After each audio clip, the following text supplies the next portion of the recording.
Salmo de número 128.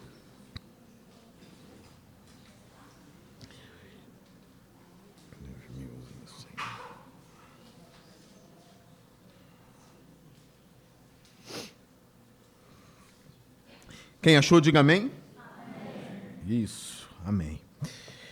Diz assim o texto: como é feliz quem teme o Senhor, quem anda em seus caminhos. Você comerá do fruto do seu trabalho e será feliz e próspero. Sua mulher será como videira frutífera em sua casa. Seus filhos serão como brotos de oliveira ao redor da sua mesa. Assim será abençoado o homem que teme o Senhor. Que o Senhor o abençoe desde Sião, para que você veja a prosperidade de Jerusalém todos os dias da sua vida, e veja os filhos dos seus filhos. Haja paz em Israel. Senhor Deus, fale aos nossos corações agora, que eu seja fiel à tua palavra, Senhor, e que os meus irmãos sejam fiéis ao ouvir a sua palavra. Em nome de Jesus, amém. Foi dito em muitos púlpitos de várias igrejas, foi aprendido isso, do púlpito, de que o ímpio está sempre alegre e o crente só vive oprimido. Uma mentira deslavada do diabo. Essa mentira influenciou muito crente a ter inveja do ímpio e a desprezar a vida santa com Deus e a desprezar uma caminhada com Cristo, uma caminhada com a igreja, porque foi colocado na cabeça desses crentes que o ímpio está sempre alegre e que o crente está sempre triste, que o crente sempre oprimido, sempre sofrendo, sempre em tribulação, que na casa do crente sempre falta tudo, na casa do ímpio tem de tudo, que o crente sempre está doente, que o ímpio nunca está doente. Mentira do diabo. O ímpio não pode ser mais alegre que um crente. Não pode ser mais alegre que um crente. O ímpio não tem todas as ferramentas da alegria. O crente tem todas as ferramentas da alegria. Com isso, eu não estou dizendo que o crente não vai passar por tristeza. Óbvio que passa. Óbvio. Nós tivemos irmãos aqui na igreja que morreram de câncer. Nós tivemos irmãos aqui na igreja que tiveram câncer, sobreviveram, mas tiveram câncer. Irmãos que já faliram, irmãos que foram demitidos do trabalho. Mas deixa eu te contar uma coisa, ímpio também tem câncer. Ímpio também perde emprego. Ímpio também perde filho. Esse tipo de coisa vem para todo mundo. O sol nasce para todo mundo. A gripe vem para todo mundo. A lua está aí para todo mundo. A doença vem para todo mundo. O trabalho está aí para todo mundo. Então esqueça essa história de que o ímpio está sempre feliz. Não me diga que um homem que está sempre praticando orgia é feliz. Não me diga, eu não caio nessa pataquada aí. Não me diga que um homem que todo final de semana mete o nariz numa cocaína é feliz. Ele não é feliz. Eis aí um homem oprimido. Um homem que todo dia depende de álcool para sorrir não pode ser um homem feliz. O crente ainda tem a vantagem de estar sóbrio sempre. A gente consegue ser alegre e sóbrio. A gente consegue rir tomando café. Se bem que eu não sei se a gente fica sóbrio depois da terceira ou quarta xícara de café. Eu não sei o poder da cafeína ainda totalmente. Né? Às vezes o sorriso vem da cafeína. Mas quem toma café é sóbrio. O café não tem nenhuma substância alcoólica que tira o homem do seu estado normal. Não tem isso. Pare e pense, nós conquistamos muitas coisas, nós saltamos, dançamos, vamos para casamento, a igreja dança em casamento, em festa e ninguém bebe. A gente consegue se alegrar na sobriedade, a gente consegue se alegrar comendo um bolo de fubá na casa de um irmão, a gente consegue se alegrar comendo uma canjica no pós-culto de graça, que quarta-feira é de graça, e todo mundo toma, e ri, e brinca, e se diverte. Os momentos de comunhão. Então, por favor, não acredite nessa mentira do diabo. O ímpio não é feliz como você acha. Pesquisa, pega os dados. O número de gente fazendo terapia hoje é muito alto. Por quê? O que está acontecendo? Você acha que ímpio não faz terapia, não? Ah, pastor, os crentes estão tudo na terapia. Todo mundo está na terapia. Ímpio, crente, está todo mundo indo na terapia. Está havendo alguma coisa estranha? E isso pode ser assunto para um outro tipo de sermão. Mas eu quero mostrar para você aqui na Bíblia que a pessoa, o homem, a mulher que teme o Senhor é diferente. É diferente. O que significa o temor? É muito difícil definir o temor. É muito difícil pegar e definir de uma forma exaustiva o que significa temer a Deus. O que eu sei, sem medo de errar. Uma pessoa que teme o Senhor tem reverência diante de Deus. Ela tem reverência diante de Deus e ela obedece os mandamentos do Senhor. Logo, não é possível temer a Deus e não obedecer ao Senhor. Por outro lado, o temor não é o medo. Porque quando a gente tem medo de um ser, de uma pessoa, de um espírito, sei lá o quê, a gente tem medo por causa da crueldade e da violência desse determinado espírito. A gente tem medo de um pai, tem medo de uma mãe, quando a gente está sendo espancado em casa. E aí vem aquele medo. No temor, não. No temor tem o elemento da reverência, no temor tem o elemento da obediência, mas no temor tem aquele elemento também de que eu sei, o elemento de eu sei que esse Deus é encantador. É aquele elemento que tu olha para a beleza, porque a beleza se impõe.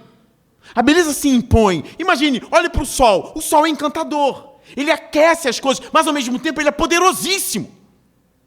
Não dá para você passear no sol. Não dá para você fazer uma viagem e aí agora a NASA, o Elon Musk, sei lá, está enviando um foguete para o sol. Não envia foguete para o sol. O sol ele é encantador, ele ilumina todas as coisas. Ao iluminar todas as coisas, as belezas das outras coisas aparecem. Ele é encantador, mas o sol também tem um elemento que o faz ser temido. A gente teme o Senhor, mas Deus não é um Deus cruel. Ele não é um Deus que é um crápula. Não. É porque a beleza se impõe. A gente consegue olhar para a beleza divina, a gente teme o poder dele. É algo temível, é terrível aquilo dali. Mas ao mesmo tempo a gente olha e diz assim, nossa, uau, cara, isso é fantástico. Isso é fantástico, ele é soberano, ele é magnífico, ele é maravilhoso. Então tem esse poder, ou esse elemento do encanto da divindade também. Então, no temor também há esse elemento da admiração, o encanto, a admiração, o temor, a obediência, a reverência diante do Senhor. Esse homem que teme o Senhor, que olha, admira, se encanta, teme, é reverente a Deus e obedece o Senhor, esse homem é bem-aventurado. Esse homem é feliz. Esse homem tem o agrado de Deus. Porque uma outra coisa difícil de definir é o que significa ser bem-aventurado. Ou, como a nossa tradução diz, feliz. Porque isso é mais do que um sentimento gostosinho no coração. Isso é mais.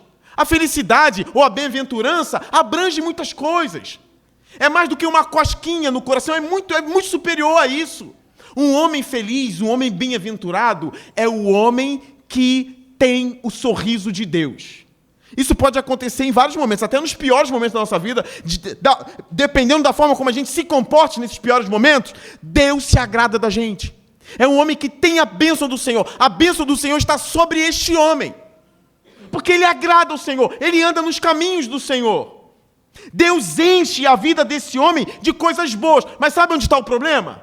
A gente jogou as coisas boas, deixou a nossa felicidade depender dessas coisas boas, que eu vou explicar daqui a pouco que nem é tão assim como vocês imaginam, mas a gente jogou o crivo lá onde o ímpio joga. A gente jogou bênção do Senhor, alegria, fidelidade, para um patamar que significa ter um jet ski para andar. Você não tem jet ski, eu também não tenho, mas quem não tem vontade de ter? Ou quem nunca pensou, eu vou trabalhar para conquistar isso, eu vou trabalhar para conquistar aquilo, isso. Se você depende de tudo isso para ser feliz, você é um miserável. Você joga o nível lá em cima e esquece de se alegrar com o que está aqui embaixo. Esquece de ver a bondade de Deus nas coisas que a sociedade de hoje está taxando como insignificante. A sociedade olha e diz assim, é um homem que tem um gol nos dias de hoje, é um insignificante. Quem disse, cara? Quem disse? Ah, um homem que não tem um relógio tal nos dias de hoje é um insignificante. Quem disse? O homem diz uma coisa, Deus diz outra coisa. A gente precisa voltar a se alegrar com coisas simples. Porque quando a gente estuda esse texto, Deus está falando da bênção que Ele dá para o homem. Deus está falando do homem feliz, do homem bem-aventurado. E aí a gente é pego de surpresa no texto. Porque a gente vai lendo, aí Deus diz assim no verso 1, como é feliz quem teme o Senhor, quem anda em seus caminhos. Aí eu estou esperando o seguinte, quem é feliz? O que Deus vai fazer por esse homem? Deus vai dar um palácio igual deu para Salomão. Ah, Deus vai dar não sei quantas carruagens igual deu para Davi e Salomão. Aí a gente continua lendo o texto, aí o texto diz assim, você comerá do fruto do seu trabalho. Oh, grande coisa. Quem não come do fruto do trabalho? Sabe por que a gente tem essa reação que eu tive agora? É porque a gente acha que comer do fruto do trabalho não é bênção mais não. A gente acha que bênção é a gente conquistar um monte de coisa. É ter 500 mil seguidores no Instagram. A gente acha que bênção é a gente ter um patrocínio. Que bênção é a gente passear num cruzeiro com o Neymar. Você nunca foi, eu também nunca fui, você nunca vai. Eu amaldiçoo você. A gente acha que bênção é isso daí. O problema é que quando tu joga lá para esse patamar, que eu não estou dizendo que é um patamar sublime, não. É um patamar onde a sociedade está jogando as coisas. Se você se junta para a sociedade e joga a tua alegria para esse patamar, você se esquece de dar graças a Deus pelas coisas simples da vida que você tem. Porque comer do fruto do trabalho é uma bênção, é uma maravilha. Você olhar para o seu sofá e falar, eu comprei esse sofá trabalhando. Essa televisão eu comprei trabalhando. E o Senhor me deu força para trabalhar. E o Senhor abriu uma porta de trabalho para mim. Eu estou comendo esse drumete aqui no airfry, porque Deus me deu, por causa do fruto do meu trabalho. Volte a se alegrar com as coisas simples, meu Deus do céu. Porque o diabo tem matado a alegria do crente, porque ele está fazendo o crente achar que a vida que presta é a vida que o ímpio estabeleceu. De que a alegria é ter uma mulher em casa e uma mulher na sexta-feira. A alegria é você... Eu não posso me empolgar, não. A minha esposa fala assim, tu toma cuidado, porque você vai ser cancelado uma hora. Uma hora, um vídeo, aí alguém faz um corte e pega. Aí eu tenho que vigiar, porque a minha esposa cuida de mim. Ela, não posso ficar sem marido agora, você não pode ser... Está vendo que os juízes estão prendendo todo mundo. É uma brecha. Você não pode colocar o foco da sua felicidade onde a sociedade está botando. Porque o diabo vai matar a sua alegria. E Deus está dizendo, tem tanta coisa para ele se alegrar. Mas o diabo cegou ele de tal maneira que ele acha que para ter alegria ele tem que estar vivendo aquilo ali. Aquilo que o vizinho dele está sonhando, ele quer também. Aquilo que ele está vendo no Instagram, ele quer também. Aquilo que ele está vendo no YouTube, ele quer também. E você está deixando de ver as coisas simples da vida. Aí é isso que o texto surpreende a gente. Como é feliz quem teme o Senhor, quem anda nos caminhos do Senhor, o que vai acontecer? Você comerá do fruto do seu trabalho e será feliz e próspero. Aí tu fala, pastor, olha lá, próspero. Significa que você vai ser um cara top na sociedade, poderosíssimo, com dinheiro. Aí se você ler o texto todo, o que é prosperidade aqui? Uma mulher frutífera, os filhos como o broto da oliveira, família, uma mulher sábia em casa, amorosa, você é um homem trabalhador, justo, temente a Deus. Jerusalém indo muito bem, isso é prosperidade do texto. Como Deus fica se isso aqui não é felicidade? Como Deus fica? Ah, pastor, a nossa igreja está pequena, poderia crescer mais, porque a igreja do Nazareno, do não sei de onde, cabe 1000 pessoas. Ah, tem ar-condicionado aqui, abençoado. A cadeira não é ideal ainda, mas tem uma acolchoada um pouquinho. Está aqui. A porta é blindex. O piso, tu olha, vê tua cara no piso. Não dá para agradecer, não? Não dá para agradecer, não? Dá para agradecer. Porque a gente precisa voltar a se alegrar com as coisas simples. Eu estava olhando minha filha na sala, brincando. Aí eu olhei para a mãe dela, para minha esposa, e falei assim, quanto vale? Aí a Andressa me olhou e falei, quanto vale? Olha aí. Quanto vale? 1 trilhão? Quanto vale? 2 trilhões? Aí, Andressa, não tem preço. Não tem preço. Por que a gente não volta a olhar para os filhos e falar que riqueza o Senhor me deu? Aí a gente só pensa no trabalho. Depois que eu tive filho, eu nunca mais brilhei, eu nunca mais floresci. Aí, depois que eu tive filho, eu nunca mais parei de trabalhar, eu não descanso, eu não estico mais a perna no sofá. Tu olha, é um bebê reborn com vida, cara. Quanto custa botar uma vida no bebê reborn? Você pega um bebezinho daquele, bota a vida, quanto custa? Quem consegue? O Elon Musk não consegue. Quem consegue? Os Estados Unidos, com todo o dinheiro, não consegue dar vida a um boneco. Só no filme do Chuck. E é um demônio que está no boneco, não é nem uma pessoa. Quanto custa? Porque esses salmos que eu tenho pregado para você, o 127, o 128, vão falar de filhos. Vão falar da vida comum do lar. O 127, como eu preguei no domingo passado, filhos são armas, filhos são flechas, é para defender o pai e a mãe, para impedir a gente de ser humilhado. Quanto custa um guarda-costa? E aqui o Salmo 127 diz que o filho está ali para não deixar a mamãe ser humilhada no tribunal, para não deixar o papai ser humilhado no tribunal. Quanto custa? Nós temos riquezas ao nosso redor, só que a sociedade disse para a gente que filho não presta, que as mulheres não querem nem filhos mais, os homens não querem mais filhos. Deus está dizendo é coisa boa, mas a sociedade diz que não é tão boa assim. Porque filho estraga a carreira de mãe, filho estraga a carreira do pai, algumas vezes. Ou filho significa ali que o pai uma hora vai abandonar o filho e mulher, que é um cafajeste, não é para abandonar. Aí a sociedade vai colocando nisso, a gente parou de ver a riqueza. De você olhar, você tem 3, 4 filhos, olha, Deus te enriqueceu. Deus te enriqueceu. A possibilidade de daqui a 20 anos você ser mais próspero do que a gente aqui, que tem 1 ou 2, é muito alta. É muito alta. Então esse texto está nos convocando. Louve o Senhor pelas coisas simples que você tem. Porque isso também é prosperidade. Eu sei que tem irmãos aqui que não tem piso ainda em um cômodo da casa. Não tem piso. Mas tu vai comer na mesa, tem um pão com queijo. Tem um almoço fresquinho, sabe fazer um feijão que é uma coisa absurda. Tem alegria também, tem temor do Senhor, tem Bíblia, tem oração, tem culto. É uma bênção, meus irmãos. É uma bênção. O texto continua, você comerá do fruto do seu trabalho e será feliz e próspero. Sua mulher, ô Senhor, fala do palácio. Não, a mulher, a sua mulher, cara. Mulher não é atraso de vida. Esposa não é atraso de vida. Esposa é uma bênção na vida de um homem. Olha para onde o texto está levando. Deus é Deus das coisas ordinárias. E ordinário não é o homem ordinário, não. São as coisas ordinárias da vida. A segunda, a terça, a quarta, a mesa, a esposa, o filho. Deus é Deus dessas coisas. Porque o salmo que fala da prosperidade vai falar de esposa. Vai falar de filhos. Vai falar de cidade. A sua mulher será como videira frutífera em sua casa. Uma videira dá o vinho, né? A oliveira, a azeitona. Essa esposa aqui, talvez seja uma mulher que dá muitos filhos. Ou talvez é uma mulher que dá para desfrutar dela. Porque ela é uma boa mulher, pode ser uma coisa ou outra.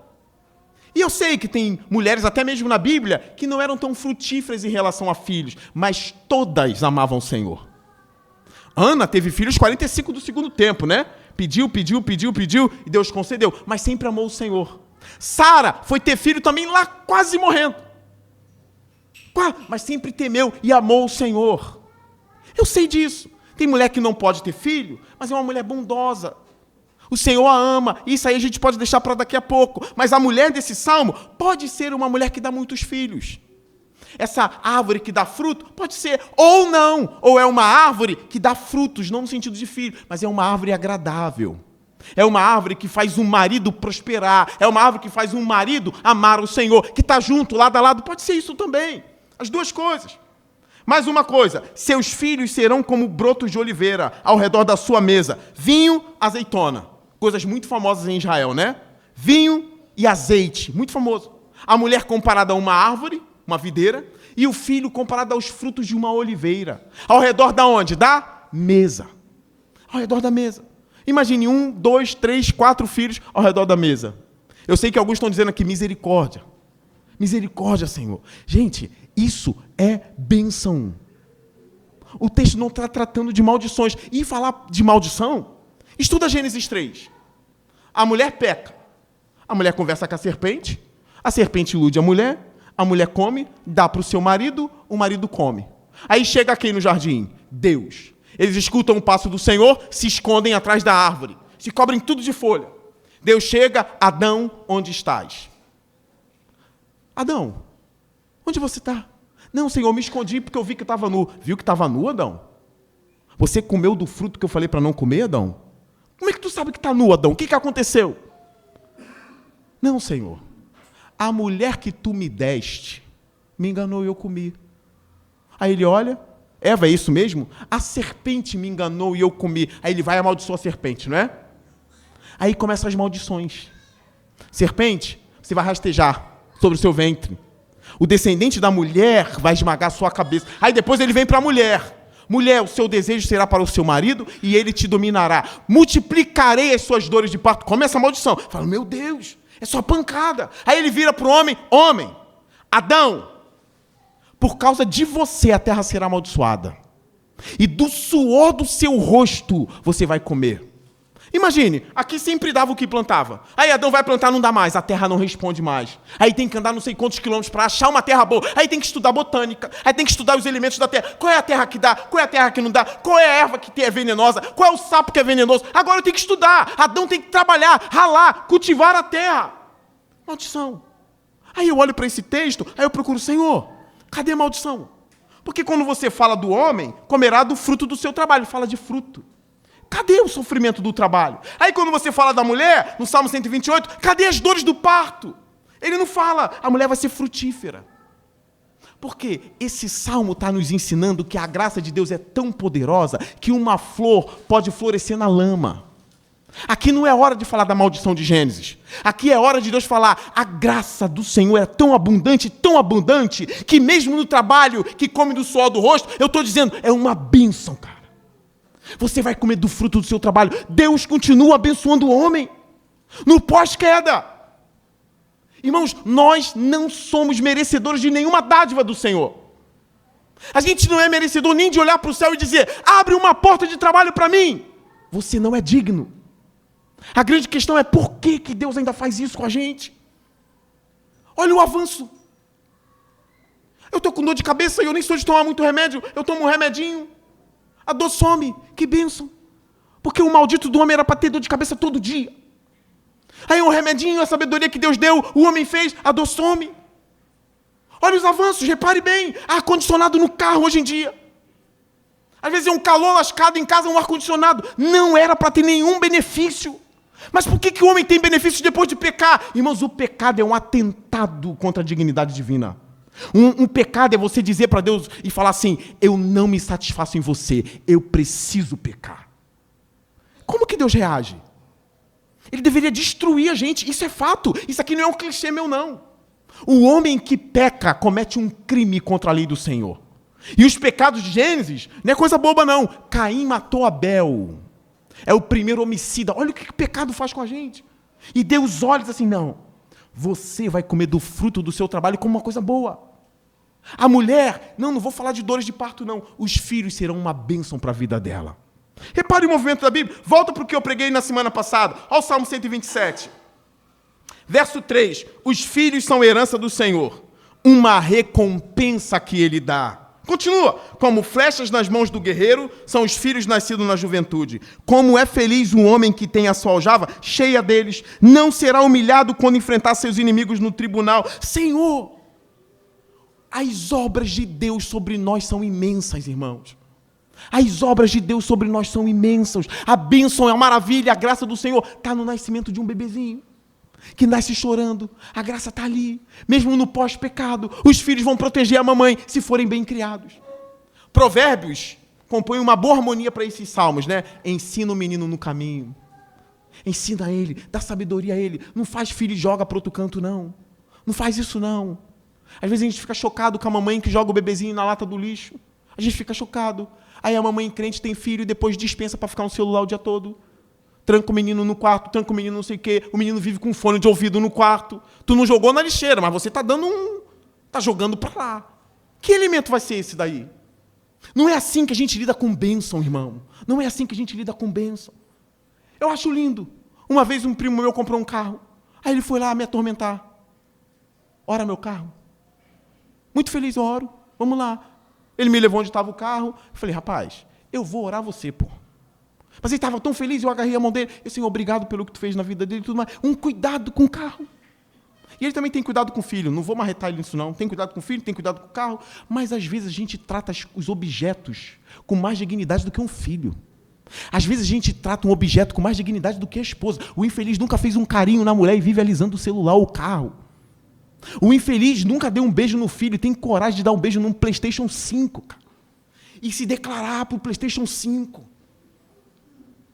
Com filho, isso é paganismo. Se você faz isso, você é pagão, porque no cristianismo não há espaço para tratar os objetos acima de um ser humano, que dirá de um filho. Se você trata melhor o seu cachorro do que um bebê, você é um pagão, você não é um cristão. Eu prefiro animais do que pessoas, isso é paganismo. A gente precisa transformar os nossos olhos. A gente precisa voltar a pensar como Deus pensa. A gente precisa voltar a tratar as nossas crianças, a nossa esposa, a sua companheira, com alta dignidade. Porque nós caímos, pecamos, e o Senhor da maldição fez jorrar alegria. Como isso, irmãos? Como isso? Isso é muito sério. Adão caiu, Eva caiu. E o trabalho continua sendo uma bênção para a gente. A mulher tem dores de parto, mas os filhos continuam sendo uma bênção para a gente. Não pensemos como o mundo. Eu estou falando isso desde o início do sermão. Não pensemos como o mundo. Eu fui pregar em São Gonçalo ontem, no evento da Marinha. Cheio de jovem. Menina, menino, tudo jovem, 20, 22 anos. E aí eu estava apelando a eles para voltar a pensar como um cristão. E não como um pagão. Eu sei que algumas ali fazem psicologia, fazem direito. Eu estava dizendo, olha só, essa história de chegar num consultório e dizer Deus fica aqui e aqui dentro é só Freud, é pagão. Não, pastor, mas eu tenho que tomar cuidado. É pagão. Desde quando Deus desamparou a gente? Não, porque se eu sou advogado criminalista, eu tenho que negociar algumas coisas. É paganismo. A gente é cristão. E aí a gente começou a ressignificar as coisas ontem. Aí a gente acabou falando de família. A gente trombou em família, em criação de filho, e a gente percebeu que os cristãos têm sido pagãos no relacionamento com os seus filhos e com a sua esposa. Paganismo purinho. Esse negócio de tratar a mulher como objeto, isso não fazia parte da igreja. O Paulo machista e misógino, que muita gente diz, é o mesmo Paulo que em Coríntios disse assim, o corpo do homem não pertence ao homem, mas sim à sua esposa. Que misógino é esse? Naquela sociedade, você dizer para um homem que o corpo dele não pertence a ele, mas pertence à sua mulher? Paulo disse isso aí. Então vamos ressignificar a família, por favor. Não é à toa que o inimigo tem ódio da família. Olha os movimentos que surgem contra a família. Olha o ódio que alguns jornalistas têm contra a família. Jornalista que não deveria dar opinião sobre isso. Jornalista dá notícia. Na minha opinião, jornalista é só um fofoqueiro oficial. Fala da vida dos outros. A minha fonte, uma coisa íntima do cara, em rede nacional. É porque eu sou jornalista, é um fofoqueiro oficializado. Se desse só notícias que são urgentes para a sociedade, ou que de alguma forma edifica a sociedade, tudo bem. Aí vê jornalista, em palestra, falando contra a família cristã. Essa história de família está oprimindo a sociedade brasileira. Como assim? Aí quando eu vejo os cristãos, estão lá protestando contra. Aí eu falo, caramba, esse infeliz nem liga para o filho, nem para a esposa e está protestando agora contra jornalista. Cuidado com o seu teto. Está na hora da igreja realmente tomar as rédeas da situação. Protestar, mas cuidar como Deus quer que cuida. Como Deus quer que cuide. Volte a amar a sua família. Volte a amar a sua mulher. É necessário entrar numa igreja para ouvir isso. Homens, ame as suas esposas como Cristo amou a igreja. Tem conselho para filhos, para pais. Pais, não causem ira em seus filhos. Está lá na Bíblia também. Está em Efésios 5. Vamos ressignificar. Eu não sou um pagão. Eu sou um cristão. Um cristão. E eu tenho incentivado vocês. Irmãos, vamos tomar tudo. Eu tenho dito isso para vocês. Vamos tomar todas as áreas. Vamos tomar as escolas. Vamos tomar a psicologia, vamos tomar o direito, vamos nos tornar juízes. Por quê? A visão cristã do mundo é a maior de todas. Eu não tenho tempo para discorrer o porquê é maior hoje. Mas eu tenho feito isso durante os meses aqui. Nós não somos preconceituosos, tá? Se você viu um cristão preconceituoso, ele está agindo como um pagão. Um cristão homofóbico era Che Guevara. Não é um cristão. Mas ele é cristão homofóbico, o problema é dele. Porque no cristianismo não há espaço para isso. Discriminação, preconceito, racismo, não há espaço, porque a gente não é pagão. Como a gente não é pagão, Deus intervém em todas as áreas da nossa vida. No nosso dinheiro, no nosso relacionamento, com quem a gente vai casar. se namora, se não namora, se deixa de fazer um curso ou não deixa. Deus intervém em tudo. Eu preciso voltar para o texto, senão eu vou ficar falando disso o tempo todo. Filhos são bênção, meus irmãos. Mulheres, só para vocês que decidiram não ter mais filhos, reconsidere, tá? Mamãe que ensinou a filhinha, não deixe o filho estragar sua carreira, não. Você não é pagã. Não fale mais isso. É muito fácil para você hoje de 60 anos ter uma companheira em casa, né? Uma filha que virou sua amiga. Sua filha não vai ter. Porque aprendeu de você que filha é maldição. Ela vai chegar aos 80 anos sozinha, porque você vai morrer.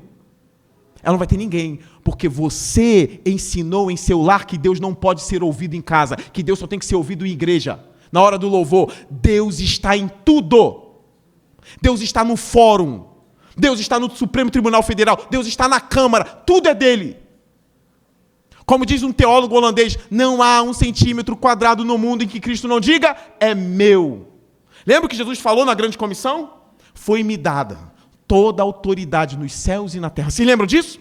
Qual é a conclusão? Portanto, vão e façam discípulos. Eu fico pensando nisso aí. Vão para onde? Vão para onde? Ele está mandando eu ir? Tu não sabe o que tem lá fora, não? César está lá fora. Roma está lá fora. Tu não tem noção para onde está enviando a gente, não? Você vai subir e vai dizer, vão. Sabe por que ele diz vão? Porque ele disse, a autoridade é minha. É como se ele estivesse dizendo, não é de César. Roma não é de César. Roma é minha. A Grécia, o berço da filosofia, é tudo meu. Tanto é que quando Paulo vai pregar no Areópago, em Atenas, ele vai com toda a autoridade. Porque ele sabia que Deus estava ali com ele. Quando Paulo vai preso para Roma, ele vai com o poder de Jesus Cristo com ele. Cristão, você não é um pagão. Não deixe Deus guardado na gaveta quando vai para o trabalho. Leve o Senhor. Não deixe Deus guardado na gaveta quando se conversa com o filho. Converse com o filho sabendo que aquilo é do Senhor. Continuando. Verso 4. Assim será abençoado o homem que teme o Senhor. Repare bem. Tudo isso aqui é bênção que eu falei. Repare que alguns sonhos de vocês também são sonhos paganizados. Repare nisso. Deus está dizendo para mim, Leonardo, tudo que eu falei para vocês pareceu muito simples, né? Sim. Assim é o homem abençoado por Deus. Assim é uma mulher abençoada por Deus. Essas coisas simples continuam sendo maravilhosas. Maravilhosas. Ame a vida comum. Verso 5. Que o Senhor o abençoe desde Sião, para que você veja a prosperidade de Jerusalém todos os dias da sua vida. Preste atenção. O individualismo não é bíblico. O texto começa com um homem, vem para sua mulher, não para aí. Vem para os seus filhos, não para aí. E vem na cidade toda. Vocês estão reparando o que eu estou dizendo agora? Homem não fica só no homem. Recai para a mulher frutífera. Não fica só na mulher, vem para os filhos. Não vem só para os filhos, vem para toda a cidade. A prosperidade de Jerusalém era uma coisa importante. Jerusalém é segurança, é o lugar de culto, é o lugar do templo. E obviamente aqui, a minha Jerusalém palpável hoje é a igreja local. Eu não tenho outro. Eu sei que tem uma Jerusalém celestial. A minha Jerusalémzinha é a igreja local. Não tem como ler esse texto e não pensar aqui na nossa igreja. Não tem como. E outro pastor que pense na sua. E outra igreja que pense na sua. Porque eu já disse para vocês, aqueles que vêm entre nós assim, porque eu amo a igreja do Senhor espalhada no mundo. Tu nem vê. A igreja que tu vê é a igreja local. Ah, pastor, porque a igreja lá na China, tu nem vê. Você não está lá. Ah, mas tem igreja lá, mas tu não vê. Não adianta amar a igreja da China e aqui você não ama ninguém. Não adianta orar o tempo todo pela Nigéria, que precisa de oração, e aqui você não ora por ninguém. Lembra que o Senhor disse assim, se você não ama o seu próximo a quem vê, como vai amar o Pai que você não vê? Então essa ideia de ver e não ver faz sentido para a gente. A igreja do Senhor Jesus Cristo tem que ser amada mundialmente. Mas eu sirvo numa igreja que eu vejo. Eu sirvo numa determinada igreja local. E eu quero que esse lugar esteja em paz e em prosperidade. A prosperidade que o texto disse. Nossa igreja precisa ser frondosa em famílias. Nossa igreja, eu fico muito feliz, está cheio de bebê. E que venha mais. É um barulhinho ou outro, mas a gente tem que saber lidar com isso daí. E se bobear, vai vir mais. Mais e mais e mais. E as famílias vão formando uma igreja. Que haja prosperidade na igreja. Eu tenho uma coisa que eu vou falar na aplicação final, mas eu queria já adiantar a vocês. A maior arma contra um Estado totalitário é a igreja local. Tá bom? É a maior arma. Você que é crente fica brigando na rede o tempo todo, negócio de direita e esquerda o tempo todo, direita e esquerda, que comunismo, que fascismo, o tempo todo. E você não alimenta a sua igreja local, a quem vê, a sua luta é em vão. Porque a maior arma é uma igreja local. Pastor, igreja é só prédio. Morde a língua, cara. Isso aqui causa identidade. Sabe o que significa um prédio num bairro? Para quem chega, o povo de Deus habita nessa cidade. O prédio comunica algo. Ainda mais quando a gente coloca uma cruz. A gente colocou logo uma cruz ali. E daí? E tem uma outra cruz aqui. Ninguém adora, ninguém ajoelha, ninguém faz nada aqui. Porque os nossos inimigos estão querendo tirar crucifixo até de fórum. Alguns têm plano de tirar nomes sagrados de cidades. Por exemplo, São Paulo não é mais para ser São Paulo. Porque São Paulo é um nome que liga à religião. Eles são astutos. Aí fica um monte de crente. Não pode ter cruz porque cruz é do diabo. Aí não pode ter isso porque isso é do diabo. Não pode chamar Paulo de São porque é catolicismo. Eles são mais astutos do que a gente. Essas coisas comunicam algo. Comunica o seguinte: o povo de Deus habita em Parque Alvorada. Aí você vai para o centro de Nova Iguaçu, tem uma igreja lá. Nova Iguaçu, o povo de Deus habita aqui também. Aí tem determinados lugares que a gente chega, as igrejas viraram boate. Aí um bando de crente fica triste, a igreja virou boate. Mas não era tu que falava contra templo? Não era tu que dizia que igreja não é nada, que isso aqui não vale de nada? Que se cada um congregasse 5 em cada casa estava bom? Nem sabe o que fala. Nem tem ideia do que fala.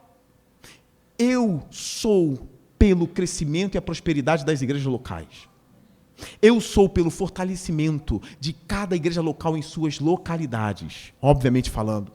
Eu quero ver o ressurgimento da igreja na Europa, ainda que eu não tenha uma comunhão imediata com eles, eu quero saber que tem uma igreja lá. Eu quero saber, mas se eu não me preocupo primeiramente com vocês, isso aqui é um lugar de formação de mente, meus irmãos. E eu não escondo isso não, porque todo lugar forma a mente. A ideia é, qual o lugar que forma uma mentalidade maligna e qual o lugar que forma uma mentalidade de bênção, de paz, de alegria, de temor do Senhor. Pense no que eu estou dizendo. Eu tenho uma mensagem aqui para as nossas irmãs que não estão podendo ter filhos. Antes de entrar nas aplicações finais, eu fico feliz. Ao mesmo tempo que eu fico feliz, eu fico triste. Eu fico feliz porque as nossas irmãs da igreja estão desejando ter filhos. Isso é ou não é uma bênção? É ou não é? Meu Deus do céu. Tem ímpia que está vendo seus amigos crentes tendo filho e está repensando. Está vendo a alegria que é ter filhos. E outra, para de desanimar mamãe e papai, hein? Ei, pastor, tua filha está quantos anos? Só pior, hein? Quando tinha 3 meses, falava que no quarto piorava. Falavam que só melhorou. Quando começar a engatear, meu Deus, uma alegria. Pude sentar no sofá e deixar ela engateando sozinha. Uma alegria. Porque quando andar, vai ser maravilhoso. Vai, vou tirar todos os objetos perigosos. Vai, anda aí, anda. Hoje de manhã estava aqui, engateou do refeitório, dali até o final. Se a mãe ver, me mata. Que a mãe estava lá na salinha. Engateou, brincou, postou corrida engateando e voltou, e veio, e tudo. Quando andar é uma maravilha. Aí chegar crente, com 3 filhos, com 2 anos pior, hein? O que tu está ensinando com isso daí?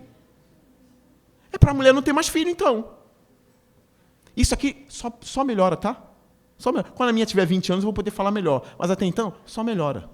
Engateando, e daqui a pouco vai andar, e vai ser uma maravilha. Mas eu estou feliz de ver o desejo. E outra. Você, pastor, eu queria ter filho. Tu nem tem 80 anos ainda. Calma. Pode vir.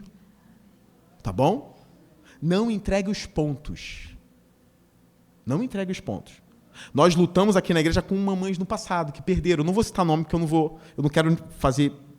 Enfim, já lembraram, né? Mas tentaram, perderam. Tentaram, perderam. E hoje são mães, graças a Deus. Conseguiram. Mas nós lutamos aqui. Não foi 1, nem 2, nem 3. Foi mais do que isso. E hoje são mamães. Espera. A gente não pode nem julgar o próximo. Você não pode julgar a si mesmo. Nunca terei, você não sabe. Calma, isso está na mão do Senhor. Faz tua parte. O Papai do céu te ama. Ele sabe o que faz. A gente precisa voltar a crer na bondade do Senhor, até quando a gente não tem determinadas bênçãos. O que o Papai do Céu está querendo comunicar com isso? O que ele está querendo comunicar? Porque Deus é bom, o tempo todo Deus é bom. E aí uma palavra para a nossa irmãzinha que é solteira, para o irmãozinho que é solteiro e querem casar. Você está pensando em ter filho? Tem gente que é assim, meu Deus, nem casei ainda. Aí depois vai ver se pode ter filho, se não pode, mas nem casou. Tem uma palavra de Deus para você também. Agarrem-se em Jesus Cristo. Porque Jesus Cristo foi o homem mais feliz da terra. Não houve homem mais feliz do que ele. Sem mulher e sem filhos. E aí? E era o homem mais pleno. Ele era o homem mais alegre, mais cheio de Deus da terra. É o homem que diz assim, o meu trabalho é fazer, a minha comida e a minha bebida é fazer a vontade do Pai. Ele estava satisfeito com isso. Teve um momento na igreja de Corinto que Paulo teve que dizer assim, quem está solteiro não case. Quem está solteiro não case. E quem está casado viva como se não tivesse. É o contexto, era perigo. Nem todo contexto a gente tem que dizer, vai, cara, nem todo. Imagine um contexto de perseguição. Arranca a cabeça de um, prende o outro, aí eu vou falar para você, vai, casa. Casa não. Fica solteira. Os dias são maus. Tem momentos que não é para casar mesmo, não. Jesus não casou. Paulo era solteiro, eu não sei no passado, mas pelo menos até onde eu sei, tudo que eu li de Paulo, solteiro, não tinha ninguém. No passado pode ter tido, porque provavelmente um fariseu era casado. Ou ele foi abandonado, eu não sei, mas Paulo não tinha esposa quando escrevia as cartas. Eu quero dizer para você que a sua vida simples também vale. Papai do céu te ama, tá bom? Deus está comunicando graça para você aqui. Papai do céu te ama, tá? E na eternidade ninguém vai ter filho mais não, nem casamento. É só aqui. É uma alegria? É uma alegria, mas tem uma coisa além. Papai do céu sabe, você que é solteiro e ainda não casou, Jesus nunca casou. Agarre-se nele. É possível ser alegre sem ser casado, tá? Eu fui solteiro, eu fui pastor solteiro, eu era feliz da vida, eu ainda sou. Mas eu fui solteiro, nenhuma irmã me via chorando pelos cantos. Que eu nunca... Não, eu era feliz solteiro. Eu era feliz. Casei, fiquei feliz também. É uma outra vida. Tive filho, é uma outra alegria, é uma outra felicidade. Mas eu era muito feliz solteiro, que eu achava que eu não ia nem casar, de tão feliz. Falei, é igual o pastor John Stott. Sempre quis casar. Era um pastor na Inglaterra, já faleceu, né? Pastor da rainha da Inglaterra também. Fez 30 anos, 35, ele falou, não vou casar mais não, já fiz 35. E foi até os 85, sem ninguém, feliz da vida. Encontrou na igreja amigos, mães, pais, como Jesus ensinou, né? 100 vezes mais. Amigos, irmãos, mães e pais. Porque a igreja é isso. Ficou feliz a vida toda. Eu não quero que o meu sermão te oprima, dizendo, eu não casei. Não. É possível estar plenamente alegre, sem filho e solteiro. É possível, tá bom? Agora vamos para as aplicações finais. São 3 aplicações somente. 8h25, né? A primeira aplicação. Número 1. Aqui em nossa igreja tem gente simples. E é muito importante eu tocar nesse ponto. Escute, você não precisa chorar por ser uma pessoa simples. Minha irmã, por favor. Eu fiquei sabendo que tem irmã que nem me chama em casa porque está fazendo obra. Essa obra não acaba, não. Nem me chama para... Eu não estou nem aí se tem piso, se não tem piso. Eu não vou olhar nada. Deixa eu contar uma coisa nessa aplicação. Eu cresci numa casa que o banheiro era todo de concreto, cimento, não tinha piso, não tinha nada. Foi aí que eu cresci. Eu só tive cama na minha adolescência, se tu não sabe. Às vezes eu brinco com a Andressa, eu era pobrinho, amor. Nunca faltou nada, graças a Deus. Meu pai sempre trabalhou muito, mas não tinha. Eu sei o que é uma casa sem piso, tá? Eu brinquei em casa sem piso. Teve um momento que minha casa não tinha. Tinha um momento que tinha piso, mas era melhor nem ter, porque estouraram os 15 pisos do quarto. Ficou um pedaço sem piso e uma parte com piso. Era melhor não ter. Eu não vou reparar a sua casa. Amém? Continuando a aplicação. Você não precisa chorar por ser uma pessoa simples, que só tem o básico na vida. Nas coisas simples da vida existem elementos de alegria. Eu quero que você saia daqui com isso hoje. Se você come seu pão através de seu trabalho honesto, alegre-se com isso. Pastor, mas eu sou diarista. E não há honra em ser diarista, não, meu Deus do céu? Pastor, mas eu vendo X tudo. E não há honra nisso, não, meu Deus do céu? Vende o melhor X tudo que você pode. Sustenta seu filho com dignidade. Amanhã ele vai ajudar você. Mas ensina que ele tem que te ajudar, como eu preguei no domingo passado. Aqui na igreja não tem discriminação, não. Dá o seu melhor. Então não fique triste por causa do pão de cada dia. Você tem o pão de cada dia? Tem. Agradece, porque Jesus ensinou: Pai nosso que estás nos céus, você sabe o resto? O pão nosso de cada dia nos dai hoje. Olha que bênção, o pão de cada dia. Eu creio que Deus quer enxugar algumas lágrimas que estão caindo em vão aqui. São lágrimas que caem desejando ter um monte de coisa e desprezando as coisas que já tem. Não era para estar caindo essa lágrima, não. Se você não tivesse nada, mendigando pão, eu entendo. Mas eu sei que tem lágrimas que caem em vão. Eu queria ter aquilo e não ver o que Deus já te deu. Papai do céu está dizendo para você assim: saia desse culto pensando diferente. Pensando diferente. Continua. Outra coisa. Vou listar aqui algumas coisas que você tem. E você talvez não dê graça por isso. Você tem irmãos em Cristo? Tenho, sou crente. No plural, irmãos. Depois você olha para o lado. Está precisando, às vezes, cultivar um pouco mais a amizade. Mas você tem. Está aqui. Você tem irmãos em Cristo? Tem. Somos membros da família de Jesus? Somos. Você tem anjos ao seu favor. Meu irmãozinho mais pobre da igreja tem anjos trabalhando ao seu favor, em seu favor.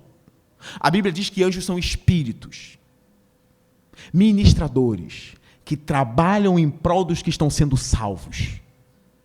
Você tem isso daí. Pare e pense um pouco mais. Você tem igreja, você tem um culto. Ah, pastor, mas tem tempo que eu não vou no shopping porque eu não tenho dinheiro. Escuta isso aqui. Igreja é melhor do que shopping. Não, pastor, tu não sabe o que... Igreja é melhor do que shopping. Eu venho para a igreja toda semana. Dia de semana e final de semana. Eu não aguento fazer isso em shopping, não. Se tu aguenta, mas a igreja continua sendo melhor do que o shopping. Eu vou listar aqui algumas coisas ainda dentro da igreja. Igreja é melhor do que shopping. Culto aqui. Comunhão. A ceia do Senhor vale mais que o McDonald's? A ceia do Senhor vale mais que o Burger King? Hã? Deixa eu melhorar. A pregação da palavra do Senhor, dedicada, amável, fiel, é melhor do que um cinema? Não fala da boca para fora, não. É ou não é? É sim.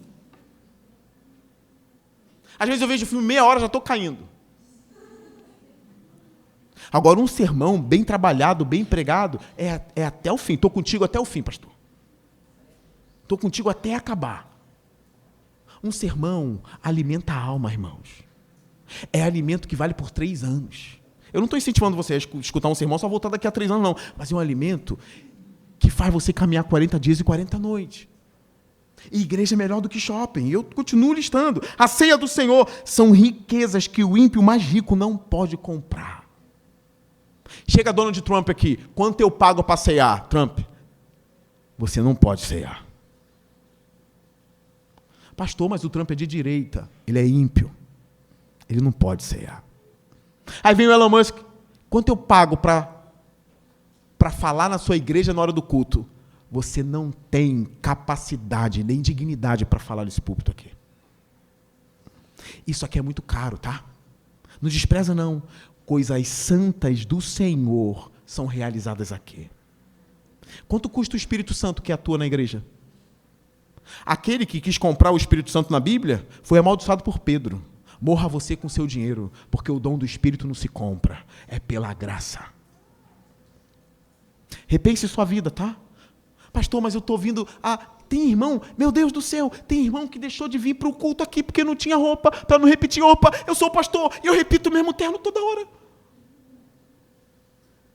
Minha irmã me deu um sapato porque viu que eu estava vindo com o mesmo sapato. Nem é porque eu não tenho, não. É porque eu gosto do mesmo sapato. É o mesmo blazer. É a mesma camisa. Não fique... O pastor repete roupa, então repita também, tá? Não deixe de vir por causa disso. Esse lugar aqui é seu, meu irmão. Você que é membro da igreja, esse lugar é seu. Cristão simples, essa igreja é sua, tá? Essa igreja é sua. Será que você realmente não tem motivos para se alegrar? Você foi agraciado com Deus. Amém ou não? Amém. Amém. Olha isso aqui. Isso aqui é para você. Eu sou teu também. Eu estou aqui por você. Eu estou aqui para alimentar a sua alma sempre. Você nem paga para falar comigo. Você quer um gabinete, vai agendar o dia, ou orar, mas você não paga, não. Um irmão em Cristo aqui para te ajudar, você também não paga. Isso é teu, você tem motivo para se alegrar. Ponto 2. Os seus filhos precisam estar próximos de vocês. O texto fala de mesa aqui. Eles serão como o broto da oliveira ao redor da sua mesa. O texto fala de mesa. Não adianta ter muita comunhão com os amigos e com os irmãos da igreja e não ter comunhão com os filhos. Isso também é paganismo. Crente tem comunhão com os filhos. Filhos aqui são comparados ao fruto de uma árvore. Filho é bênção. Crie memórias com os seus filhos, porque memórias são vida. Isso cria afeto. Esses filhos são criados para amar Jerusalém. O texto fala de Jerusalém. Eles são criados para amar Jerusalém. Os seus filhos precisam ser criados para amarem a Deus e a sua igreja. Os nossos filhos não podem crescer longe de nós. Pare de chutar cada filho para um cômodo da casa. Para com isso. É um lá, o outro aqui. Não faz. Ajunte os seus filhos. Onde já se viu isso? Cada filho jantando em um cômodo diferente, cada um com seu celular. O cristão não faz isso. No jantar, no almoço, cada filho no quarto olhando o celular. Junta seus filhos.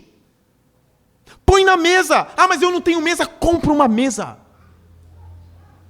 Mas junte essas crianças na mesa como um bom cristão. Vamos tomar a rédea da família, irmãos. Não adianta querer tomar o mundo todo e a gente está perdendo a família. Junte os filhos na mesa. Não chute ele para os cômodos da casa.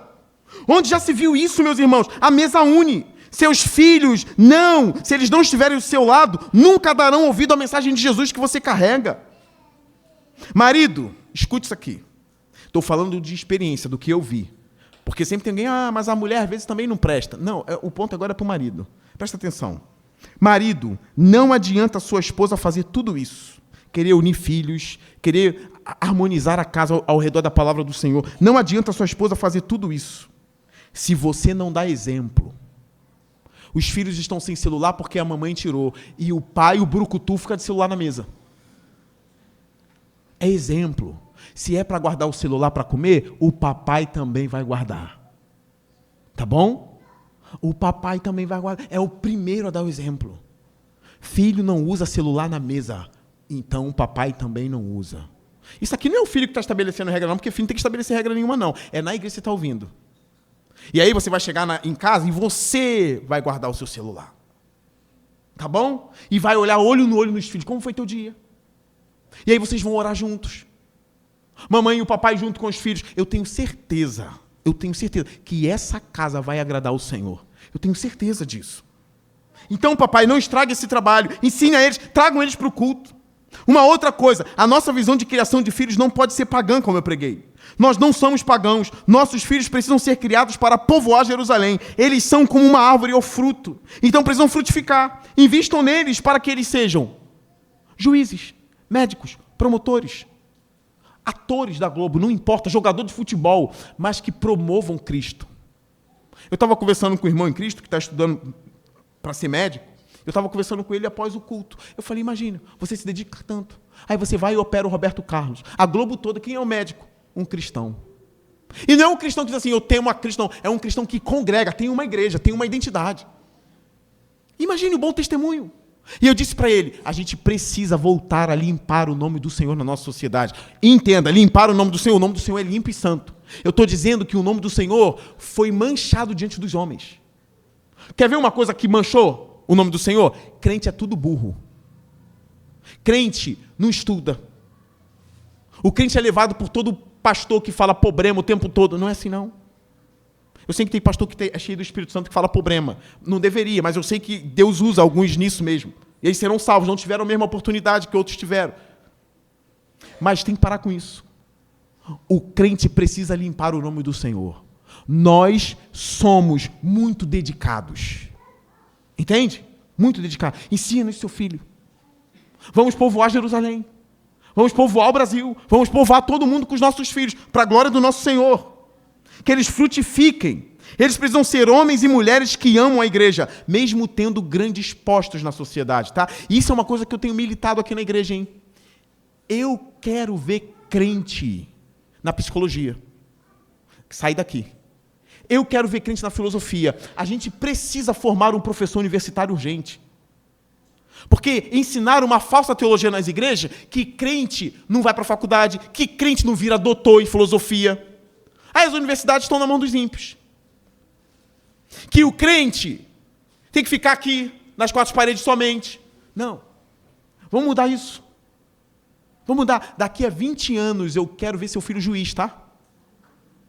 Eu quero. Esté, a rainha Esté, num povo pagão, aí sim era pagão, intercedeu junto ao rei pelo povo. Se eu for juiz, a minha caneta será também para o avanço do evangelho e da igreja do Senhor. Pastor, mas não pode misturar as coisas. É essa a ideia de que não pode misturar as coisas que está fazendo o cristão ser infiel. Porque quando o povo de Deus estava sendo perseguido, Esté intercedeu. E ela poderia morrer ao entrar no salão do rei. E ela disse, se eu morrer, eu morri. Eu vou interceder pelo povo. Estão fazendo uma armadilha para o povo e eu vou interceder. Não pode acontecer. E eu estou dizendo, eu estou falando da boa palavra. Não estou falando de cristão maluco que quer matar a gente em guilhotina. Isso aí não é cristianismo também, não. É a promoção da paz, a promoção da prosperidade de uma nação. Está com a gente. Por favor, papai que está me olhando, mas o seu filho só vai conseguir ser um bom juiz cristão, um médico cristão, um promotor cristão, se ele aprender contigo em casa o que é servir a Deus, tá? Porque senão ele vai ser um juiz crápula. E que ainda mancha o nome de Deus, diz que é cristão, mas faz um monte de besteira. Ensina ele. Ensina seu filho. Vamos formar a mente dele. E aí depois a gente abre a porta, pode ir. Vai para lá. E outra, mais pastores precisam ser formados, tá? Mais pastores precisam ser formados. Mais missionários precisam ser formados. A gente precisa acordar. A gente precisa enviar as nossas lanças e os nossos dardos para o mundo, como crentes. Tá bom? Não esqueça essa palavra que eu estou dando a vocês, não. Vamos juntos fazer isso. Juntos. Última aplicação da noite. O texto diz, para que veja a prosperidade de Jerusalém. Esse texto está lá no verso 5. Que o Senhor abençoe desde Sião, para que você veja a prosperidade de Jerusalém, para que você veja a cidade prosperar. A igreja local é o mais próximo de Jerusalém que temos hoje.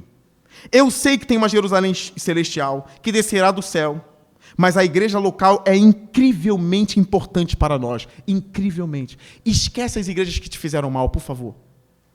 A gente está recebendo um visitante aqui, e algum deve ser quebrado por igreja. Algum deve ser quebrado. Esquece. Esquece. Esquece essa experiência. Vamos construir algo novo. Tá bom? Vamos construir. A igreja local é importantíssima. Você sabe que teve papai que só não abandonou a família por causa da igreja? Claro, a igreja carrega a palavra. Foi transformado por isso. Você sabe que teve mamãe que só não chutou o marido num período de sensibilidade por causa da palavra? Por causa da igreja? Você sabe que teve filhinho que se converteu num momento que já estava prestes a fazer uma besteira? E hoje em dia é um exemplo aqui na igreja? Já está com 18 anos, 19 anos e é um exemplo? Tá aqui, por causa da igreja. Por causa da palavra que é pregada na igreja, da comunhão que tem na igreja. Vamos fortalecer a nossa Jerusalemzinha, tá? Por favor, os inimigos querem destruição da igreja. E você quer o quê? O que você quer? Vamos juntos promover a prosperidade da igreja. Não desista disso, não. Eu sei que tem uma Jerusalém celestial, eu sei tudo isso, mas a igreja local é extremamente importante. É a maior arma contra o estabelecimento de um Estado totalitário. A maior arma é a igreja local. Aqui é um local de formação de mentes, meus irmãos.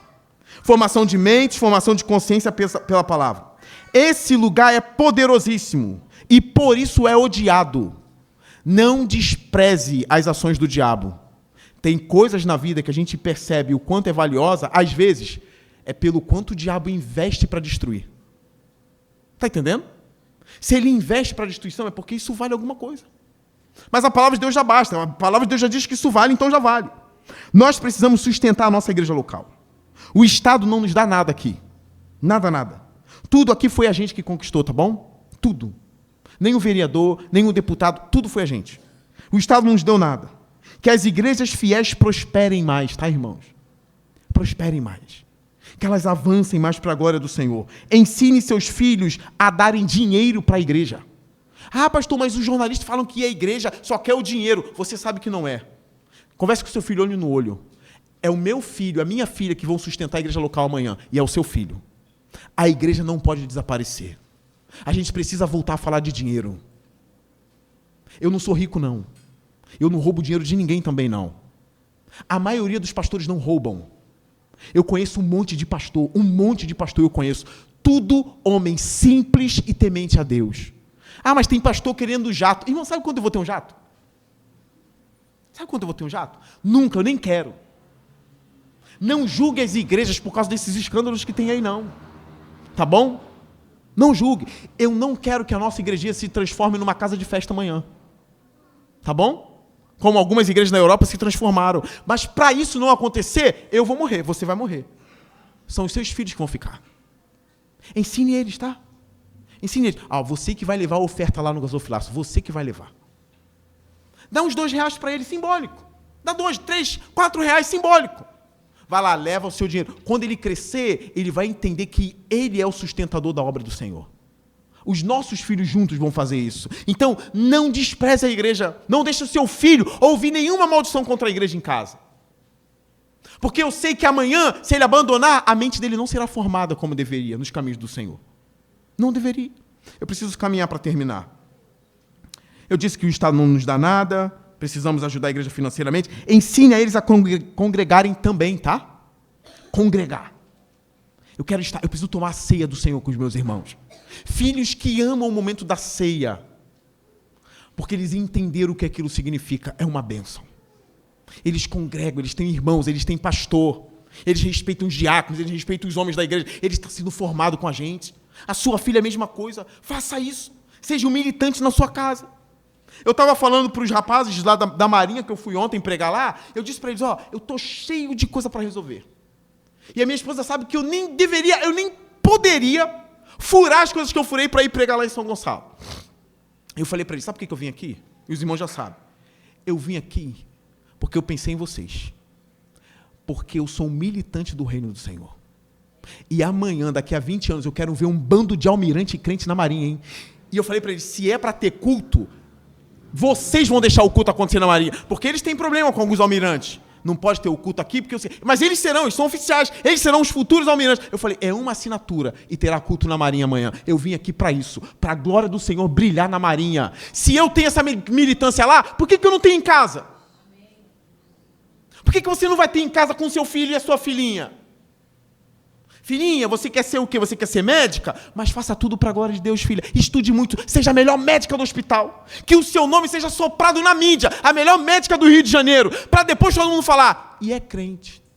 E o nome do Senhor será glorificado na sua vida. Pelo amor que você tem no Senhor e faz Deus brilhar na sua profissão. Terminando. Isso aqui é uma fábrica de formação de pregadores, tá? Igreja é uma fábrica disso, pelo menos deveria ser. Igrejas são geradoras de identidade também. Esse prédio comunica algo para a sociedade. O que comunica? O povo de Deus está em Parque Alvorada. Sustente a igreja. Não existe Cristo em casa. Não cabe o povo de Deus de um município inteiro na sua casa.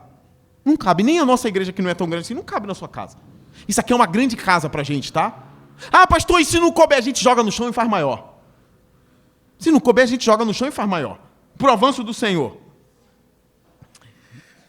Que as igrejas do Senhor, em todo canto desse mundo, prosperem. Eu quero que você creia nisso de coração. Fale de coração. Que o órfão e a viúva não passe fome na igreja. Aqui é a família deles, tá? Que não passe fome em nossa igreja. Aqui é a família deles. Que surjam mais pastores fiéis em nosso meio. Para que a igreja fique forte. Vamos avançar. Vamos ganhar mais almas. Vamos tomar cada esfera da sociedade. Cada esfera, cada quadrado da sociedade. Vamos ganhar. Pastor, mas por que tu está falando isso? Uma igrejinha em Parque Alvorada com 150 membros. Você não sabe a força que tem isso. Eu vou dar um ato de esperança aqui. Eu não tenho nenhum elemento que Deus, nenhuma revelação do Senhor. Eu quero que saia um senador daqui. Eu não sei se vai sair. Pastor, mas política é do diabo. Você é pagão, se você pensa assim. Política de quem? Do diabo. Não é. Os filhos do diabo que se candidataram e ganharam. Porque os crentes dizem que política é do diabo e não entram. Aí os filhos do diabo estão pautando a nossa sociedade. E você diz, não pode entrar para a política. Aí depois fica criticando o político. Tem que ter político honesto. E onde eles serão formados? Na igreja. Na igreja. Que saiam senadores, deputados. Eu quero amanhã ou depois olhar para você, te dar um abraço, você velhinho, e falar, ih, teu filho é senador, hein? Lembra? Lembra daquele sermão? Teu filho é senador. E a caneta do teu filho? Vai funcionar ou não vai? Vai. Porque eu promovi a palavra do Senhor em minha casa. Meu filho jamais vai deixar a igreja ser perseguida no Brasil. Jamais. Temos um pastor no Supremo Tribunal Federal, o Mendonça. Ele é o reverendo presbiteriano. A gente vai chegar lá um dia. Terminando, agora é para valer. Vamos fortalecer a igreja. Vamos fazer o nome do Senhor ser grande em nosso país. Haja paz em Israel, haja paz na igreja. Haja paz no Brasil. Que essa palavra fique no seu coração e que você saia daqui mais militante ainda, tá bom? Mais militante. Bíblia na mão, oração nos lábios e amor aos filhos e às esposas. Amém? E aos esposos. Vamos fortalecer todas as áreas. Fique de pé, eu quero orar por você. Eu quero que a gente cante em espírito e em verdade, que diz Rei dos Reis e Senhor. Lembra? Lá maior. Em espírito e em verdade, tá bom? Senhor Deus, que essa palavra fique guardada nos corações essa noite. Que os irmãos que vão ouvir pela internet sejam edificados e abençoados também.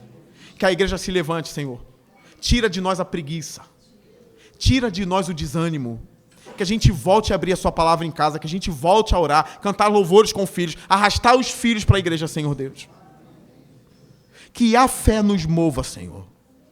Eu peço que o teu Espírito faça isso em minha vida e na vida dos meus irmãos, Senhor. Por amor a Cristo e como diz a oração do Pai Nosso que o nosso Senhor nos ensinou, Pai. Venha ao teu reino e seja feita a tua vontade, assim na terra como no céu, Senhor. Abençoe os meus irmãos. Em nome de Jesus. Amém.